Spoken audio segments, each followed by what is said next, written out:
Hi friends, இன்றைக்கி என்ன பார்க்க போகிறோன்னா சும்மா கமகமான ஒரு சாம்பார் சாதம் தாங்க லஞ்ச் பாக்ஸ்க்கு ரெடி பண்ண போகிறோம். எப்படி செய்யுதுன்னு பார்க்கலாம் வாங்க. முதல்ல உங்கள் எல்லாேருக்கும் விநாயகர் சதுர்த்தி நல்வாழ்த்துக்களுங்க. ஹாப்பி விநாயகர் சதுர்த்தி. வாங்க எப்படி செய்யுதுன்னு பார்க்கலாம். முதல்ல ஒரு அரை டம்ளர் அளவுக்கு துவரம்பருப்பு, 3/4 டம்ளர் அளவுக்கு சாதம் வடிக்கிற அரிசி, கொஞ்சமாக சிறுபருப்பு எல்லாத்தையும் நல்லா கழுவி அரை மணி நேரம் ஊற வச்சுக்கலாம். ஊற வரிசை அரிசியை ஒரு குக்கரில் மாற்றி 1க்கு 3 பங்கு தண்ணி, 4 டம்ளர் தண்ணி சேர்த்து அதிலே வெட்டி வச்ச காய்கறிகள் எந்த காய்கறி வேணாலும் சேர்த்துக்கலாங்க. முள்ளங்கியை தவிர்த்துடுங்க. அதோடவே சாதத்துக்கு தேவையான அளவு உப்பு, குழம்பு மிளகாய்த்தூள் கொஞ்சம், சாம்பார் தூள் கொஞ்சம், கொஞ்சமாக மஞ்சள் தூள், பூண்டு, புளி கொஞ்சமாக கரைச்சி சேர்த்துக்கங்க. இவங்க எல்லாத்தையும் கலந்து ஒரு 4 விசில் வெட்டி அரைக்கணிங்கன்னா இவங்க ரெடிங்க. இவங்களுக்கு ஒரு தாளிப்பு கொடுக்கணும்.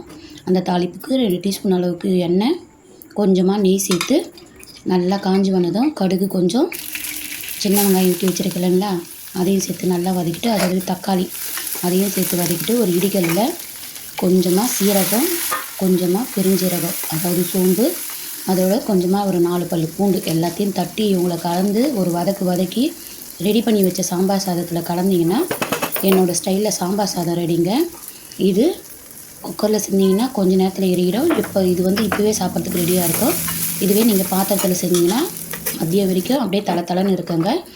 ட்ரை பண்ணி பாருங்கள். ட்ரை பண்ணி பார்க்குறவங்க சப்ஸ்கிரைப் பண்ணிவிட்டு பாருங்கள். சப்ஸ்கிரைப் பண்ணாமலே நம்ம சேனலை பார்க்குறீங்க. சப்ஸ்கிரைப் பண்ணிங்கன்னா நம்மளோட சேனல் மேலும் வளரும். தேங்க்ஸ் ஃபார் வாட்சிங். ஒரு 4 அப்புறத்தை பிடிச்சி இன்றைக்கி லஞ்சை முடிச்சிட்டோம். தேங்க்ஸ் ஃபார் வாட்சிங்.